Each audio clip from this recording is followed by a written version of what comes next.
Juju is not a threat in my opinion. Plus, he's focusing on other stuff on Twitter. If you know, you know. Demario Douglas. You got that OnlyFans account yet? I mean, you sign up? I'm subscribed, brother. I'm subscribed. Oh, okay. All right. I mean, you do what you do outside of the Dynasty Land channel is up to you and God. Hey, you let me know who's with me. We believe that these 6 rookies will have an opportunity to produce straight away in the NFL. They will step into a role where there will be opportunities in front of them from day one. And these guys could pay off your draft pick straight away. We got 6 names. Last year we did this video, and the names that we brought you guys was Devon Achane, okay, Jordan Addison, okay, Sam Laporta, okay, and Dalton Kincaid. Boy. I'd say 4 out of 4 hits on last year, and now we extended it to 6 players. Yeah. I'll go first. I know this is an outlier if he hits, but I believe that Troy Franklin has a clear pathway to instant opportunities. I know I'm the king of the hit rate. I know how bad it is, okay? Hit rates in round 4, 5.4% over the last decade.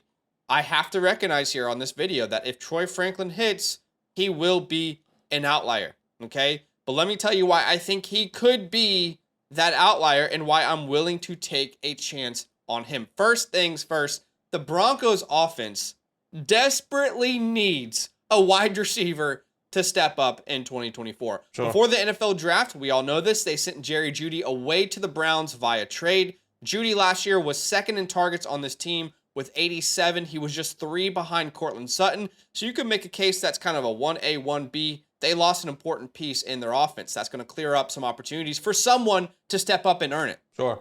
And guys, when I tell you this team needs a wide receiver to step up, that is an understatement. Do you want to know how bad it really was last year for Sean Payton in this offense? A backup running back was 3rd in targets for the Denver Broncos on the entire team. That's right. Samaje Perine was 3rd in targets for this team with 56.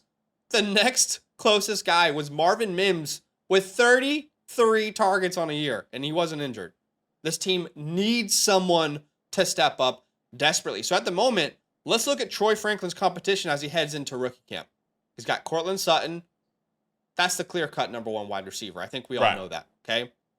Now, the wide receiver 2 is where Troy Franklin can step into at some point this year. So, who's his competition? Let's start with Marvin Mims. This staff has talked up Marvin Mims for the last year straight. Even in season, people were in interviews and say, so why is Marvin Mims not getting more involved? Oh, we love Marvin Mims. We should get, you know what? We should. You know what, guys? We should get Marvin Mims more involved. And then they ended up just giving him about 2 targets per game. Mims did not earn that opportunity when the running back was the 3rd targeted guy on the team last year. Could he step up? Maybe. But that would be a pretty huge step up. How about Josh Reynolds? They just signed him from Detroit. A journeyman depth piece. He's averaged 43 targets per year over the last 4 seasons, both in Detroit and Tennessee. How about Tim Patrick? Yep, the guy who is now 30 years old, coming off back-to-back season-ending injuries, an ACL tear and an Achilles tear. And by the way, this guy wasn't even extended by Sean Payton. It was a previous regime. You couldn't dream up an easier pathway to targets. Of course, Troy Franklin has to earn them. But not only could, you can't dream up of an easier way to targets if he earns them, but also you couldn't have dreamed up of a better situation for Troy Franklin despite the draft capital. He links right back up with his quarterback from college, Bo Nix, the same quarterback that helped Troy put up huge numbers in the last 2 years over there in Oregon in the Pac-12. In the last 2 years, Troy Franklin has over 2,200 receiving yards and 22 touchdowns. Last year, he was 6th in receiving yards and tied for 3rd in receiving touchdowns with Marvin Harrison Jr. All we care about is if a player can produce. And with this quarterback, that's all Troy Franklin did in college. And the last thing I'll say is we just can't undervalue this inbuilt chemistry. Right. There are already examples of quarterback-wide receiver duos working really well in the NFL. And I hope people are going to hear where I'm coming from here. I'm not comparing Troy Franklin to these wide receivers, but I'm showing you that chemistry can translate, right? Let's think about it. Tua Tagovailoa and Jalen Waddle. Jalen Waddle set the rookie record for receptions in his season. They both came from Bama. Joe Burrow and Jamar Chase, different level of prospects, different level of players, but it worked. How about Derek Carr and Devontae Adams? Those guys didn't play with each other for 10 plus years.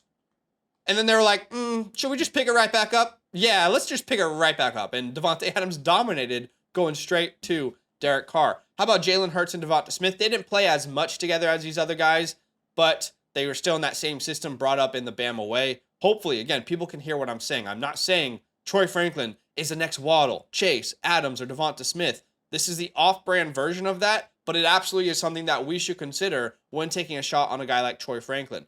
If you wanted to bet on an outlier, everything is set up for him to be the next great outlier. So I think he's going to have some opportunities to earn workload straight away. Yeah, look, we both believe in Troy Franklin. I think he is a phenomenal pick, maybe in the late second round, early third, depending on how your league goes. So I'm right there with you on Troy Franklin, and he's got. I think he's locked for number one personally. Anyways, I think it's still Sutton, but I think he has an opportunity to no question, for sure. No question. Yeah. All right, my guy with instant opportunity going from starting in day one, Jalen Polk. Take with a second round pick in the NFL draft here, pick 37, so a pretty significantly high pick, I would also say, right after Lamb McConkey and all those other guys here. But respectfully, there is nobody on this team, okay? Let's break it down. Kind of really similar to this Troy Franklin take. We're looking at all these wide receivers on these teams here. Like the most recent guy, Kendrick Bourne, torn his ACL in October. He should be ready, but we've seen wide receivers take it very slowly after these ACL injuries and not really until they come back and be the number one guy. There's outliers for sure. Juju Smith-Schuster, a man who can't stay healthy to save his life. This past year, he missed 6 games. He only surpassed double-digit fantasy points in 2 weeks out of the 11 games he played in 2023. The rest of his games, he had less than 8 fantasy points. Juju is not a threat, in my opinion. Plus, he's focusing on other stuff on Twitter. If you know, you know. Demario Douglas. You got that OnlyFans account yet? I mean, you sign up? I'm subscribed, brother. I'm subscribed. Oh, okay. All right. I mean, you do what you do outside of the Dynasty Land channel is up to you, God. Hey, you let me know who's with me. Anyways, Demario Douglas is the only one I would say is a quote-unquote threat on this team, who led this team in targets with 79 targets in this past year. We saw him shine at times throughout the year, but I'm not concerned, especially when we look at this draft capital, 6th-round draft pick in 2023. If you look at, obviously, the hit rates, that is a 0% hit rate in the last 10 years with wide receivers in the 6th round. The rest of this wide receiver room does not bother me, okay? Now we have to look at this new New England Patriots team, right? I mean, Bill Belichick is gone, head coach / GM for the past decade and more, is no longer on this team. What did Bill do in the day? He beat you with Tom Brady, defense, and 200 IQ type plays. The last time we actually saw a wide receiver surpass 900 yards on this offense was 5 years ago, and that was Julian Edelman in 2019. Obviously, that was with Tom Brady, of course. So that's no longer the case on this offense. The Patriots understand this is a tough division, and they need to score in the air because they're playing the Bills with Josh Allen twice a year. They're playing the Jets with Tyreek Hill and, Tua attack Devon A-Chain twice a year. They're playing the Jets as well twice a year with Aaron Rodgers, Garrett Wilson, and so on and so forth. This is a tough division. Now you have Jared Mayo, Alex Van Pelt, Drake May with the 3rd overall pick. And let me remind you, Drake May, in my pre-draft process, he's my QB2 in this class. Okay, he was an ideal NFL size, NFL quarterback size, right? And he was amazing deep ball. He was first in big time throws, and I compared him to Justin Herbert / Josh Allen type of quarterback. A lot of people do not like the landing spot for Drake May, and I completely understand. A lot of people don't think that they did enough. I personally believe they did. They get out and get Jalen Polk and Javon Baker, and I would even say, as an honorable mention on top of this one would be Javon Baker within this take. So as I'm talking about Jalen Polk, I'm also talking about Javon Baker that's also be getting instant opportunity here. But I do believe Jalen Polk is going to be the number one wide receiver. We have to understand, we can't underestimate these guys growing up together, right? They're getting drafted in the same draft, right? They're going through the rookie mini camps. They're going through OTAs, preseason, and then they're going to start their first NFL game all together and gain this chemistry. What do we need? What do we know and need? And what's so important for a wide receiver / quarterback combo is chemistry. Just like Troy Franklin and Bo Nix, they already have it. They're going to come right in and understand what they need to do. So look, the belief in Polk in the staff as well is what's also exciting in my personal opinion. I keep saying that apparently, according to the community. Gerald Mayo talking about Jalen Polk, smooth route runner. He has good hands. He can do a lot of different things, and he is smart. This is one of the things we covet around here in the New England Patriots. Polk is a reliable wide receiver who can be utilized everywhere on the field. Strong, reliable hands, great contested catch, is a do-it-all type of player. They're going to be utilizing Polk early and often in this offense to get him and May off to a fast start in 2024. So this is a guy I'm going to be drafting everywhere. We saw him go in at the 2-9 in our alpha rookie drafts here. That is a perfect opportunity. Last year, that was Jaden Reed's type of landing spots, right? The Rashee Rice type of landing spots. I mean, I'm not comparing him to them. I'm just saying, I'm hoping that if you get a wide receiver in the second round, late second round, they can get similar production like Rice, like Jaden Reed here. So Jalen Polk is my first guy getting instant production. Yeah, no, I love that pick. I think Polk and Baker are both guys that I'm definitely in on trying to get. And, the concerns around Drake May being the pick, Polk and Burton, two, wide receivers we like, I think that alleviates a lot of that concern. Yeah. And it also points to the fact that they are building around Drake May. They will do that. No question. All right, we're about to get into the next take, but we often get this comment: how can I get my team reviewed by you guys? It's very, very simple. All you need to do is become a Mother Flocker member with the promo code LAND. You guys will have seen us doing those live streams multiple times a week at night, reviewing people's teams, giving them direction on what they should do with their draft picks or what they, potential trades out there that could improve their team. If you want that experience from us, then become a Mother Flocker member with the code LAND. Let's get back to the video. I wanted to switch it up here, and maybe it's a little bit obvious, but I wanted to give people the confidence to draft this player, even if they don't like the player. We've seen a lot of comments on him. Let's talk about Bo Nix, Troy Franklin's brother heading to Denver. What's up, brother? These guys are linking back up. By the way, did you know Bo Nix has the shortest name in the NFL ever? Wow. Did not know that. I'm trying to think of somebody. 5 letters. 5 letters. Correct me if I'm wrong in the comment section, which is pretty crazy. It might sound obvious, but Bo is one of my favorite picks in Dynasty rookie drafts right now. Do not be afraid to draft him late first, early second in a Superflex league. Let's talk about the round 1 selection. There's a lot of keyboard scouts out there, Badaki, saying that Sean Payton and the Broncos, they messed this up. They have no idea what they're doing. Here's what I'm seeing, okay? Here's what I'm seeing in the comment section. Common trends, if you will. Frequently asked questions, common trends. First one is, well, Zach, Badaki, we all know, okay? We all know that Bo should not have been a first-round pick. So, therefore, the draft capital is irrelevant. Quite frankly, I'm sorry if you feel that way. I can respect if you feel that way. But does that mean we throw the historical hit rate data completely out the window because of your opinion?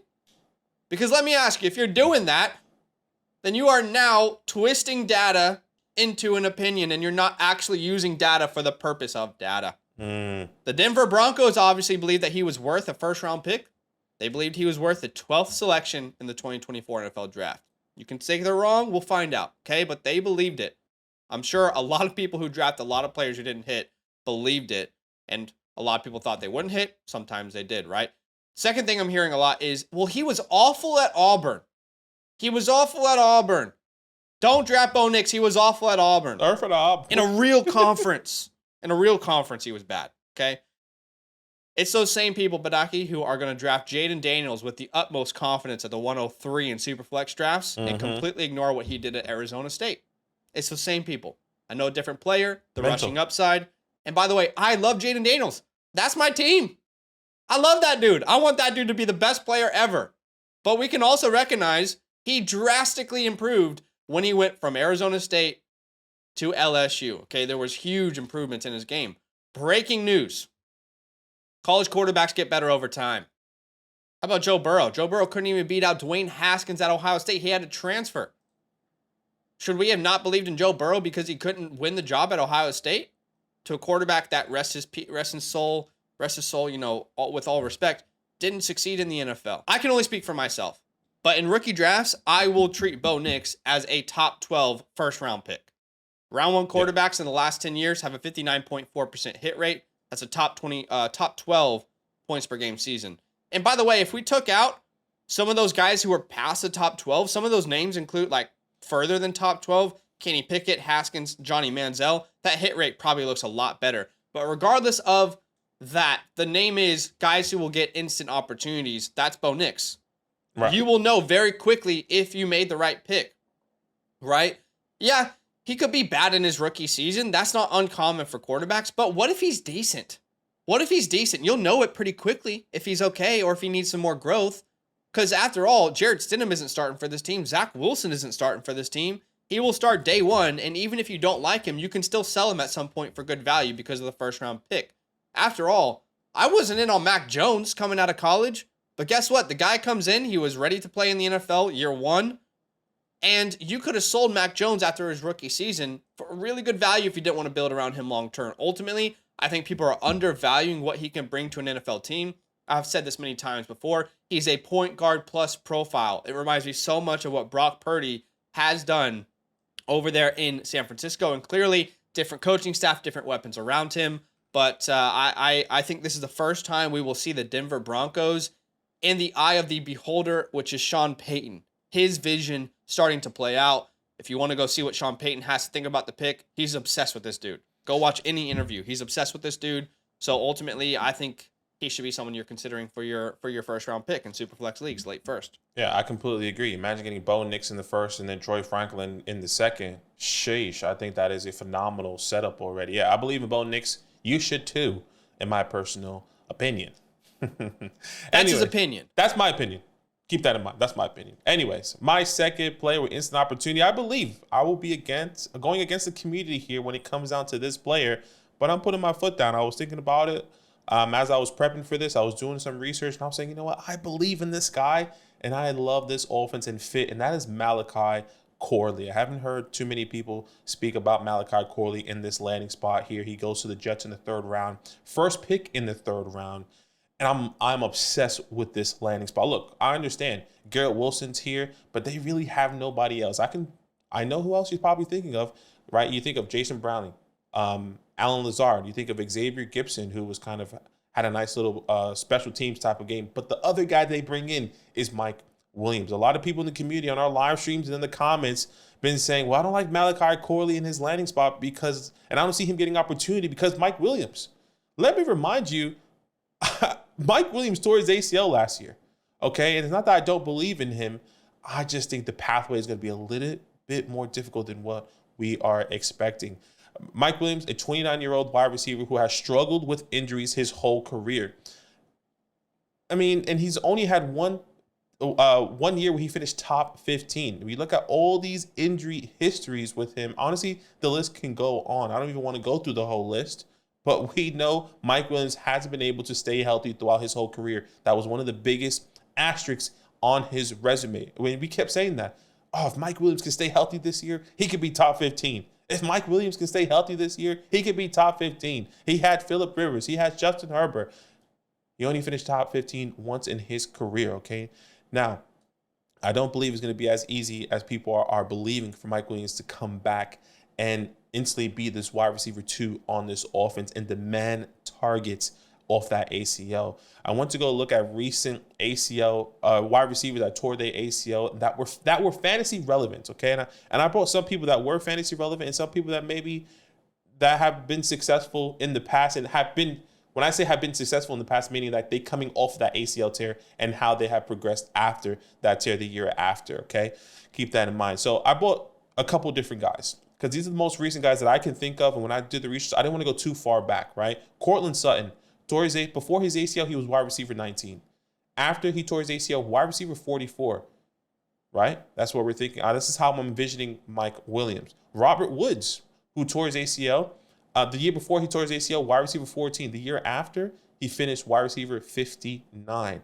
Now, we do have some guys that did tear the ACL and then produce a top 20 finish.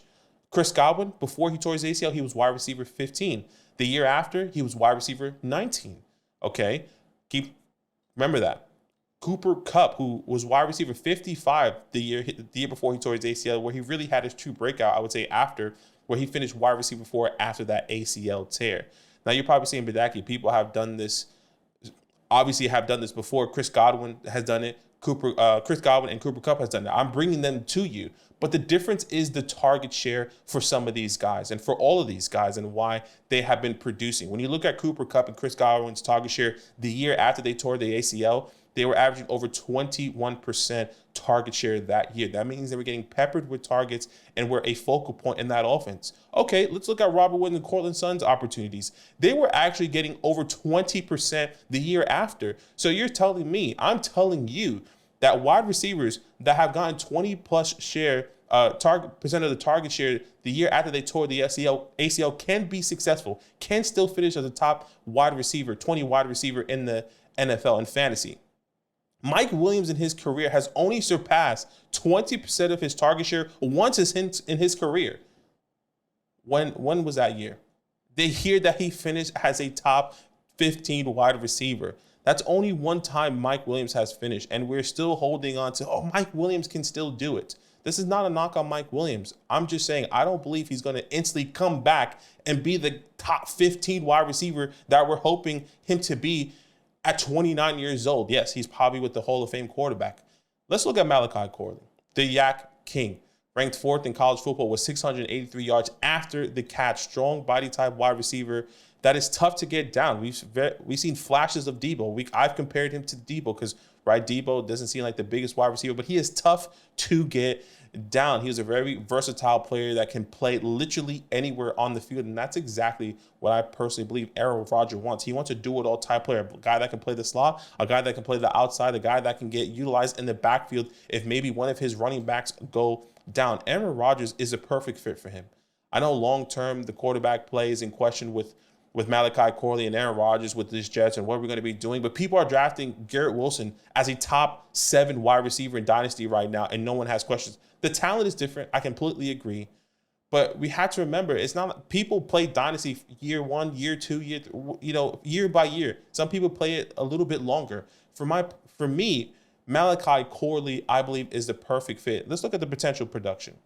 With me not seeing Mike Williams as a threat and to demand targets coming into this offense, Corley is easily the slot wide receiver in this offense. Perfect for Aaron Rodgers to hit in space and to take, to get that yak, take it to the house. With that second and third round hit rate not being that big of a difference, right? The second round, 28.2%, and that third round being a 22.2%, really just a 6% difference. Taking a shot at a wide receiver with the Hall of Fame quarterback, I am doing that every single day with hopeful of him getting at least a top 30 wide receiver finish. And that's really what we're hoping for there. I'm not saying that's what's going to happen, but that's what we're hoping for, right? We're hoping for this top 30 finish for these guys that get this instant production, right? You think of the Jaden Reeds who finished as top 30 wide receivers. You think of the Rashee Rice who finished as a top 30 wide receiver. When we told you that last year, when we told you that Devon was going to finish as a top 20 or top 25 running back, that was a joke. Same thing with Sam Laporta. That was a joke. Look at the conversations now. People thought it was a joke. Yeah, that's what I'm saying. People thought it was a joke. We were getting roasted for some of those takes. Sure. But look at it now. Like, change it. Open it up a little bit, guys. Take it in. Think about it. Let it marinate for a little bit, because I get it. Mike Williams is talented and we love Mike Williams, but I do not believe he is going to be demanding targets and then ultimately taking opportunity away from Malachi Corley. So take a shot on him, and this is a guy that I believe can get instant opportunity. Yeah, I like Corley. So let's see what can happen over there with A. Rodgers hopefully being healthy. All right, we're gonna give you 2 quick fire ones straight from the belt. Oh boy. To whip it out. Finish here today. What? A running back that I think has instant opportunity that not many people are talking about, Blake Corum. Oh, hold on. You own Kyren Williams. You all absolutely hate me instantly. Let me just explain.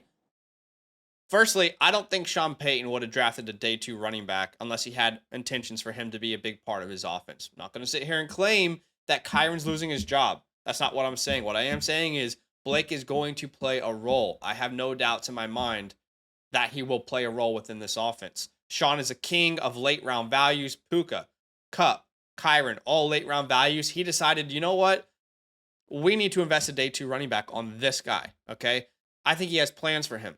Now, where I think he has plans for him is specifically short yardage usage as well as first and second down. Kyren Williams had 12 rushing touchdowns last year. He only played in 12 games, meaning he averaged 1 rushing touchdown a game. Okay? And that's only on the ground, by the way. He got touchdowns in the air, but he averaged 1 rushing touchdown per game. I went back and I watched every single, how ridiculous is that for a minute and a half take? I went back and I watched every single touchdown that Kyren Williams had on the ground this year. And here's what it looked like. A 2-yard touchdown, a 7-yard, a 4-yard, a 3, a 5, 1 yard from the touchdown, 1 yard line, 10-yard line, 4-yard line, 2-yard line. And then his last touchdown on the ground was a 28-yard touchdown.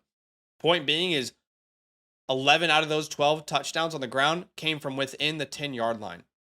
I think that is where Blake Corum specializes in college. Who has been the most efficient goal line running back in college football, the most dominant goal line running back in college football over the last 2 years? It's been Blake Corum. Blake Corum last year had 24 rushing touchdowns. The year before, 18 rushing touchdowns. Blake Corum in the past 3 years has 53 rushing touchdowns. Oh boy. That's ridiculous. This guy is one of the most efficient goal line backs. When they get into the goal line to punch it in, I would not be surprised if he takes away some opportunity from Kyren Williams. All right. I got Kyren Williams in some leagues too. I'm trying to be realistic. All right. I don't want him to lose opportunity. All I'm saying is Blake will play a role, I believe, and I think it will be earlier than people expect him to, because I think he just earns the respect of a guy like Sean Payton. Yeah, I mean, look, it's going to be difficult to envision Blake Corum and Kyren Williams and what that workload is going to look like. It's scary if you're a Kyren Williams owner, no doubt here. All right, my last honorable mention is also a running back, Sweet Baby Rays. Come on, my guy, Sweet Baby Rays going to the Buffalo Bills. We all know that James Cook is beating up one guy. I'm a James Cook believer. I'm not scared about my James Cook shares whatsoever. But this team needed a complimentary guy. Last year, this team brought in Damian Harris in the offseason, Latavius Murray during the season, and they struggled. But what is interesting when I had a look at this, Rays obviously brings a new, fresh perspective, a guy that can be a pass-catching guy, a guy that can also, take the run it between the tackles. Even though he's 5'8", 200-plus pounds, my guy is a hamster. Right, that's how I'm seeing it. Right, big bowling ball, and that's what Joe Brady wants to eliminate some of these opportunities that we saw last year from Josh Allen. Josh Allen last year scored a rushing touchdown 15 times.